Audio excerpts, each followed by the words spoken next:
It's Tuesday, November 4, 2025. I'm Albert Mohler, and this is The Briefing, a daily analysis of news and events from a Christian worldview. We're going to be talking about several related issues today, and they're all going to come back to forms of revolt against creation order when it comes to having children. The first one, well, let's just get to the headline. Quote, she was ready to have her 15th child. Then came the felony charges. That's a major story that appeared just in the last couple of days in the New York Times. The article's by David Gauvey, Herbert. And it begins this way, quote, Mary Beth Lewis was shopping for groceries at her local Walmart in suburban Buffalo when she got the word. Her surrogate had just been induced. She rushed home and packed a bag for her new twins, a book for baby footprints, matching outfits and beanies, and blankets embroidered with their names. Then she jumped back in the car and raced down Interstate 390, that's in New York State, to a small hospital 130 miles away in a rural corner of the state. The article continues. When Mary Beth arrived at the maternity ward, she found her surrogate in a recovery room, tired but happy after a quick delivery. She asked to see the twins, and a nurse went to go find them. But before she returned, a different woman dressed in scrubs appeared and got in Mary Beth's face. What you did was terrible, the woman said. You will never see these babies. Mary Beth tried to talk to her, but the woman refused to listen. A voice over the loudspeaker announced the visiting hours were over, and that means you, the woman said. Okay, so what's in the background here? Well, we have a woman who is herself an OBGYN nurse by training, and she is now well into her late 60s, and she was having babies, well, just a few years ago. She is the mother, at least in terms of being the birth mother, of 13 children. And they range in all sorts of ages. The story begins by telling us that this woman, quote, loves children. She always has. She played with dolls as a little girl. At age 25, she married a pilot, an Air Force pilot. He eventually went to work for FedEx, and they earned a very good living, and that was able to sustain them in some very interesting decisions. Quote, the couple had 5 daughters. When the girls neared adulthood and empty nest syndrome kicked in, Mary Beth wanted more children. In her late 40s, she used in vitro fertilization to give birth to twin girls, and she wasn't done. Despite medical mishaps, miscarriages, and raised eyebrows from friends, she kept going, eventually giving birth to her 13th child at the remarkable age of 62. So that's 13 children by the time that she's 62 years old. But here's the crux of the story. Quote, to bring this last set of twins into the world, Mary Beth went further. She tricked an IVF clinic, a judge, and even her own husband. These deceptions left Mary Beth, who is now 68, potentially facing a years-long prison sentence. She has lost her job and is barred from her children's school. She has dropped nearly 70 pounds from the stress and cries herself to sleep at night. Over 2 years, she has spent more than $500,000 fighting for her freedom and for custody of the twins, who she maintains are her 14th and 15th children. Okay, so the story begins in a very natural way. She and her husband have a good number of kids, and then they decide to have more. Okay, so they continued to have kids until at some point they were unable to have children just in terms of the normal process of human reproduction. But then along came in vitro fertilization, IVF, modern reproductive technologies, and this couple made use of those. And we are told that several embryos were created, and this led to multiple pregnancies. As this woman got older, so did her husband. Well, at one point, she had many children, and that was both by natural reproduction and then by assisted reproductive technologies, and she wants more. And as a matter of fact, her mother died in 2010. They've been very close. That leaves her to decide she wants even more. Quote, in 2012, at age 55, she gave birth to twin boys, her 9th and 10th children.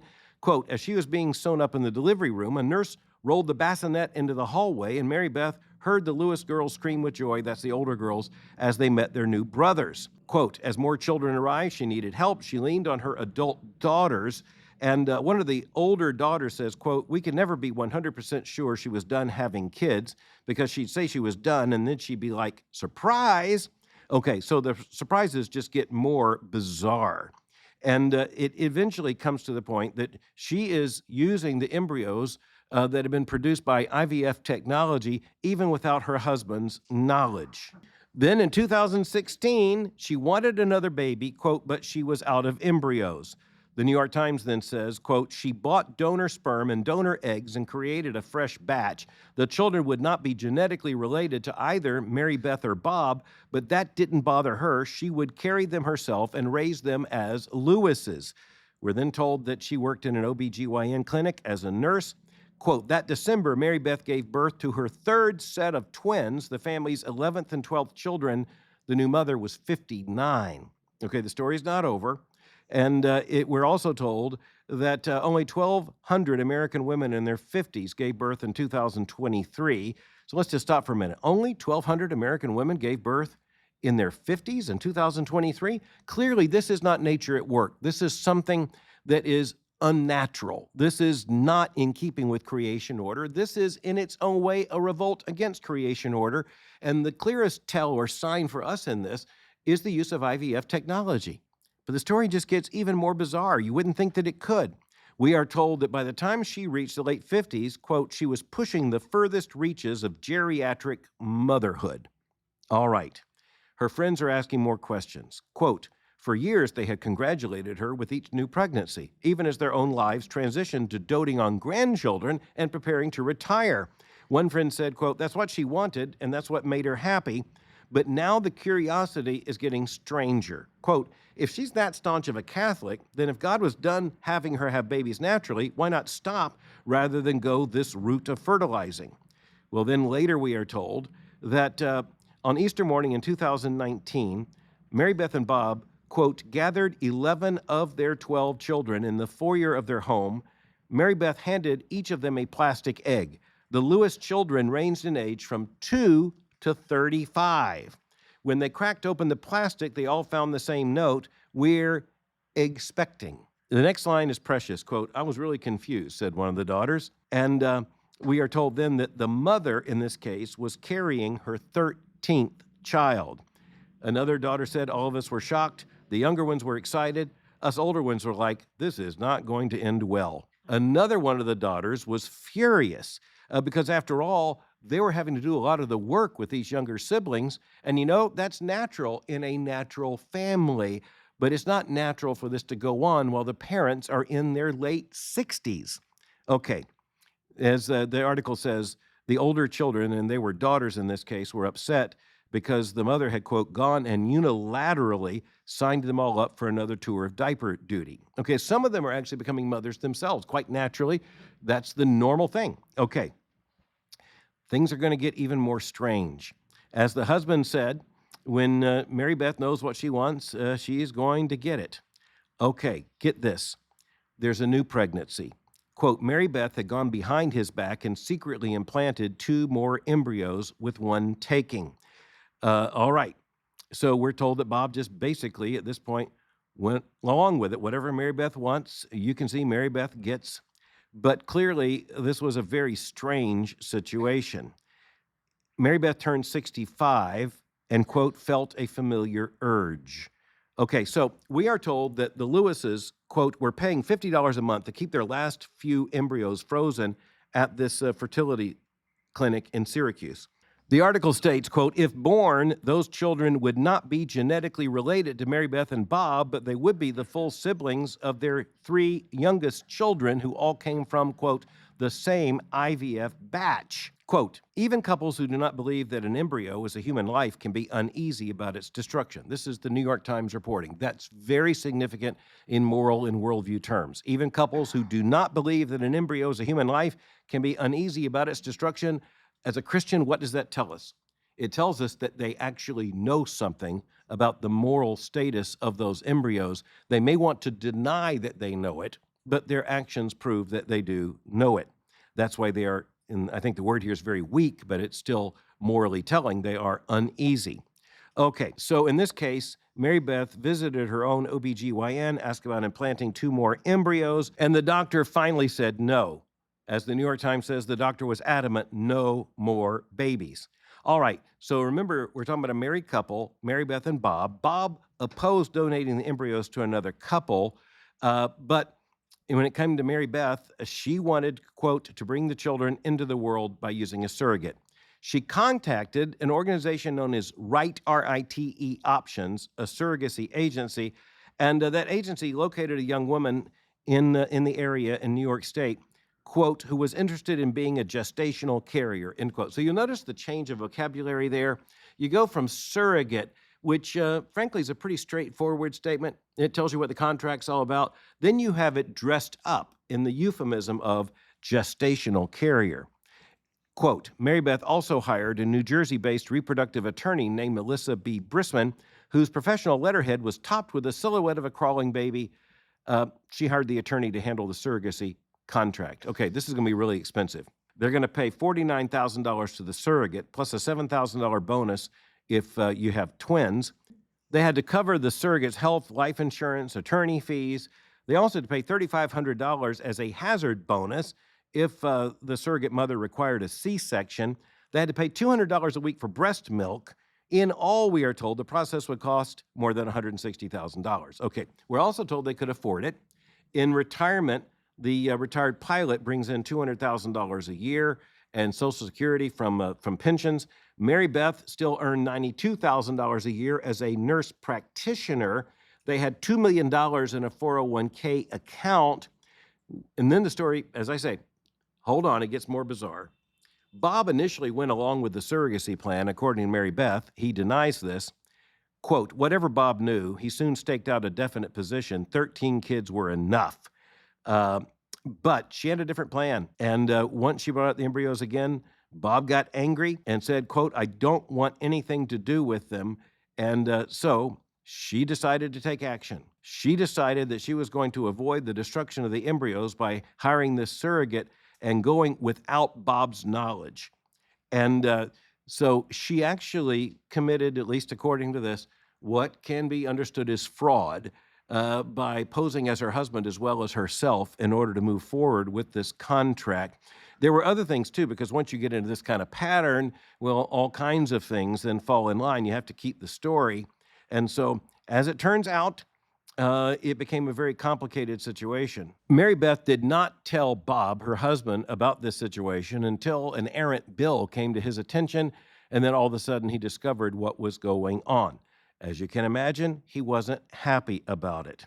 He contacted the authorities. The authorities then stepped in as soon as the twins were born. Mary Beth, assuming that she was operating on the basis of what she thought was still an operational contract, she went to the hospital basically to pick up the twins. It didn't quite turn out that way. At some point after the twins were born, there had to be a hearing before a judge. The judge in this case unexpectedly, at least in Mary Beth's understanding, threw a wrench into the process. This was Judge Chauncey J. Watches, a 19-year veteran of the bench there in New York. And, he went on to order an investigation. He said, quote, I expect him, meaning the investigator, to do his investigation so we can get a little more information about what's going on here. The attorney for Mary Beth asked, would you mind if I ask what's unusual? And the judge said, one thing, the ages of the parents, 66 and 67. Mary Beth interjected, quote, well, the fertility clinic had no problem. The judge said, I'm not the fertility clinic, I'm the judge. All right, this is where things really went off the rails. As it turned out, the babies were not given to Mary Beth and Bob. Instead, they were given to foster parents. But Mary Beth never gave up trying to get these twins. And even as she eventually, I just have to cut this shorter and summarize, she eventually gained the custody of the twins, she is also facing multiple felony charges for fraud and misrepresentation. And not only that, was defined at least in one of the charges as attempted kidnap. Now, one of the recurring issues I come back to on the briefing over and over again, because I have to, is the decline in the birth rate. The fact that so many modern people are just deciding not to have children. The fall in the birth rate is a clear worldview indicator. It is a huge indicator of a rapidly growing and dominant secularism, and it comes with consequences. And so on the other side of that, someone could argue, well, a woman who wants to be a mother over and over and over again, that's to be applauded, but not when it runs against nature. Here's the big thing. As Christians, we are committed to creation order because that is what God revealed to us as his plan for his glory and our good. Creation order means you don't interfere with having children. At least you are obedient to the command to be fruitful and multiply and fill the earth, and then to raise those children in the nurtured admonition of the Lord. Every single child, every single baby, every single pregnancy is to be greeted with joy, especially when it comes in the context of marriage. There is nothing wrong with that, everything right with that. So where did things go off the tracks in the case of this couple, and especially in the case of this woman? It is because what you're looking at here is an obsession that crossed into eventual felony charges. But for Christians, it's not just the obsession that concerns us. I mean, frankly, there could be many secular people who would think that a Christian couple having multiple children are obsessed. So it's not just that is the problem, it's where she went with this. There are natural limits to how old a woman can be and conceive and carry a baby to term. There are just natural limits to that process. Clearly, this woman was rebelling against those natural limits. And in order to do that, she had to turn to unnatural means. And here's where Christians ought to have very deep concerns about IVF just in general. And I talk about this often, but just look at the artificiality that is involved here. You had the creation of human embryos, and these human embryos, some of them were transferred into this mother's womb, and at incredibly advanced ages, she bore some of them all the way full term until they were born. At some point, she could not be the gestational mother in any sense, even by having IVF embryos, that is to say, embryos that were produced by IVF technology, and she could not even have those embryos transferred to her, so then you had to have donor sperm, donor eggs, and a surrogate mother. Now, at that point, every alarm bell conceivable should be going off for Christians. And in this case, we're talking about a woman who's come to national and now international attention because of her unique obsession. But you know, for Christians, the issue is there are many people whose actions along these lines would never lead to headline news, but they should be very problematic from a Christian worldview perspective. We are to do everything we can to align our lives, particularly as Christians. We're to do everything we can consciously, with conviction, to align our lives with creation order. But we are to do nothing that defies creation order. And we need to note this. That means we're to do nothing to interfere with creation order in order just to avoid having children, but we're also to do nothing that would defy creation order in trying to arrange for, say, a 65 or 68-year-old woman to, well, be a mother. And you see the artificiality of that in this story, because it was a shift from natural reproduction, first of all, to IVF. And the IVF in this case was both gametes being donated, both the sperm and the eggs. And then you have the issue of the existence of these, quote, surplus embryos. And, you know, we agree with this mother that these embryos ought not to be destroyed. But frankly, we also believe they ought not to have been produced by this process so that they would be in storage and thus vulnerable. And furthermore, then you have the hiring of a surrogate mother, and now you have gestation by contract, gametes by catalog sale. You ask the question, what could go wrong? Everything has gone wrong. And you also have the legal system unprepared to deal with this, because quite honestly, our legal system was not envisioning the possibility of a 68-year-old woman being mother to children and a couple at this stage in life being declared to be the parents of these children. By the way, one of the claims made by defenders of the woman is the fact that, you know, there are grandparents who are given custody of children. Yes, but that is due to an emergency. That is not envisioned by society as where the process should start. That's the least worst option, you might say. And I want to honor grandparents who step in that situation. That is a glorious thing for grandparents to do. But I've never met a pair of grandparents at that stage who said, you know, it's just like we were having children in our 20s. So from our perspective, the importance in Christian worldview thinking is all of a sudden by the shock of this, the bizarre nature of this story. Again, headline news in the New York Times, no less. It draws our attention to the fact that creation order has to be our commitment and focus and obedience to God, whether you're talking about having children, not having children, all of it, once it takes on a defiance against creation order. The surprising thing here is just to remind Christians, having children, wanting to have children is a righteous desire. Wanting to do so in defiance of creation order is not a righteous desire. We also need to look at this as Christians and understand there's a big financial issue at stake here. IVF is now big business. There are people, there are corporations, firms, medical practices making a ton of money on IVF.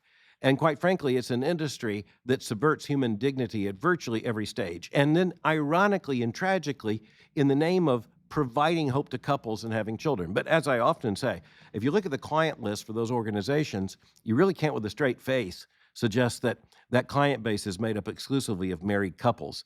As we know, when you add surrogacy to it, you end up with the fact that a lot of these firms will acknowledge that it is gay men, gay male couples, or lesbian couples who, after all, one of them can conceivably carry the baby, and one or the other might produce the egg, but they can't do it without the male cell. So the whole thing just points to the artificiality. And so it's a good reminder to us that creation order is creation order. That should be the basis of our understanding here. And Scripture testifies of this very clearly. And I guess it's good for us to understand, especially when there's so many controversies about IVF. It takes brave Christian thinking to think through the fog here. And you know what? One of the big lessons for all of us is that it takes an enormous amount of conviction to say no when someone is determined to get the answer yes. You know, as you're looking at this, it is simply also the case that we're talking about an artificial moral world. There is no natural moral world in which this woman has any claim to be known as the mother of these children. She's not biologically related to them. They didn't gestate within her. It is simply a matter of financial contract. And if that's what we're down to, we have abandoned all moral sanity. But, you know, at this point, it does appear that our legal system is not prepared to handle this, which means this is going to happen again. Okay, let's go back to the jewel heist at the Louvre. This has captured a lot of attention, and that fact has captured a lot of attention. Why is it that so many people want to follow that story? And why is it that some people, whether they want to acknowledge it or not, are kind of rooting for the thieves rather than the good guys? Well, that is something that Christians have thought about for a long time. And it is sometimes presented as the Christian paradox of fiction or crime. Why is it that we are fascinated with this? Now, just for one thing, in terms of, let's just say, the detective story, do you realize that in the English-speaking world came out of an explicitly Christian context? It was a group of Christian writers who basically devised, in large part, the modern detective story. They were actually organized together in such a way that they encouraged one another, included some brand names you would fully recognize. And yet, at the same time, the Christian understanding doesn't allow glorifying crime. But you know what? I think the biblical worldview does tell us that there's an allure to it, there's an attraction to it, there's a fascination with it. For one thing, let's put the best Christian understanding applied to it. We have a deep hunger inside us to see good and evil battle it out, and we want good to win. But you know what? Evil can be very, very interesting, and that's another biblical truth. Evil can present itself as very attractive, very beautiful, until you begin to look below the surface. So, all right, there have been 2 arrests in the massive jewel heist of the royal jewels from the Louvre. And you know what? Turns out they were caught by DNA evidence. So you can do everything you think you can do to erase your tracks. But modern DNA investigative techniques and tracking allow just the tiniest sample of DNA to track you down at an airport where you're trying to fly out of France and escape. It also turns out that the 2 who were arrested are a married couple. It also turns out they're a married couple with children. Not exactly the profile you might expect for some very high-level jewel thieves. But it's another reminder to us that you can think you have figured evil out, and yet you haven't. Theologians sometimes refer to the problem of evil as a surd, as an unsolvable problem. It enters the English language as absurd. Now, you know, Christians can't just find recourse in saying it's all absurd. We have to explain it as Scripture explains it quite clearly. All sin is a falling short of the glory of God. Sin is a direct rebellion, a conscious rebellion against God. It is the breaking of God's law.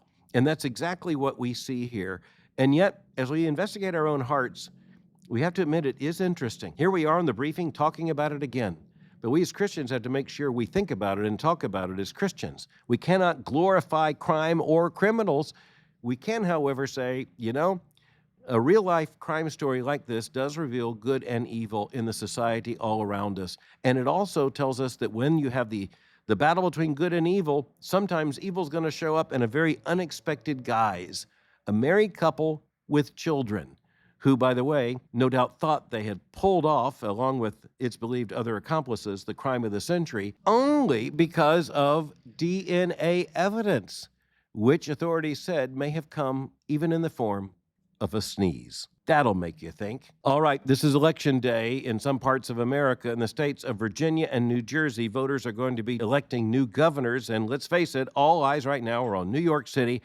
And the big question is whether or not the voters in that city are actually going to elect a Muslim Democratic Socialist as the next mayor of America's largest city. This will come, as you know, one way or another, with big consequences and a lot to talk about. Given the fact that I am a continent and an ocean away, we're going to have to wait to talk about that on Thursday morning's edition of The Briefing. Until then, stay tuned. It's going to be a big developing story. Thanks for listening to The Briefing. For more information, go to my website at albertmohler.com. You can follow me on X or Twitter by going to x.com/Albert Mohler. For information on the Southern Baptist Theological Seminary, go to sbts.edu. For information on Boyce College, just go to boycecollege.com. I'm speaking to you before a live audience in Athens, Greece, and I'll meet you again tomorrow for The Briefing.